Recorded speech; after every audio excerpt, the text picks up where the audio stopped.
Et Vincent, faut-il en finir avec l'austérité, dites-moi, et mener désormais une grande politique de relance budgétaire? Grande question qui agite aujourd'hui les économistes. Eh bien oui, Fabienne est à cette question. Le FMI il y a quelques mois, puis cette semaine l'OCDE, l'Organisation des pays développés, répondent oui, 1000 fois oui, une grande politique de relance est même vitale pour l'économie mondiale. Ces mêmes économistes avaient plaidé massivement depuis 5 ans pour la rigueur, sinon pour l'austérité, pour corriger les graves déséquilibres et les déficits engendrés par la crise et la gestion de la crise financière. Eh bien, les mêmes conseils aujourd'hui de tourner le bouton dans l'autre sens pour éviter un nouveau piège à l'échelle mondiale. Le piège de la petite croissance, le piège de la croissance molle et même, selon certains, le piège de la stagnation séculaire. C'est-à-dire un très long cycle où les pays les plus développés seraient condamnés au surplace ou presque, faute notamment d'amélioration de la productivité. Ce piège est bien réel, on en voit des signes multiples et notamment aux États-Unis et en Europe. Les banques centrales ont beaucoup donné, elles ont injecté plusieurs dizaines de milliers de milliards, mais elles sont au bout, aux limites de ce qu'elles peuvent faire.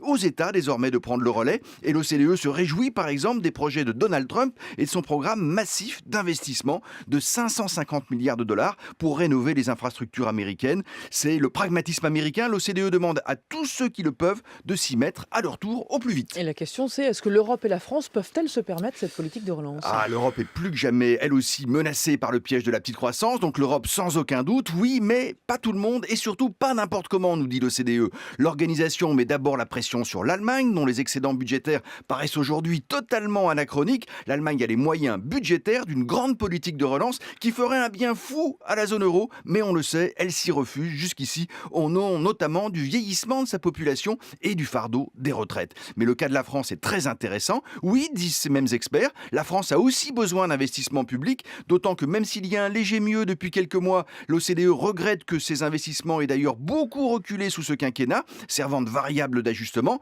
Simplement, la France est d'abord appelée à faire des réformes, car elle ne peut continuer à financer ses dépenses de fonctionnement, ses dépenses courantes, par de l'endettement. Il lui faudrait donc restructurer ses dépenses publiques pour pouvoir consacrer plus, beaucoup plus, à l'investissement dans le numérique, dans l'éducation, où les CDE recommandent d'ailleurs d'aider les moins favorisés et ceux qui sortent du système scolaire. Alors à quelles conditions ça pourrait marcher pour l'économie mondiale? Ben, il y en a trois, Fabienne. Un, que ça se fasse tout de suite. On peut maintenant s'endetter pour pas cher, il faut profiter des taux très bas car ils commencent déjà à remonter. Deux, qu'on le fasse tous ensemble surtout, de manière coordonnée. La relance dans un seul pays, ça ne marche pas, la France l'avait expérimenté en 1981. Trois, que les États se retiennent de toute mesure protectionniste car cela ruinerait l'impact de la relance. Pour le coup, la feuille de route est claire et chacun aura été prévenu.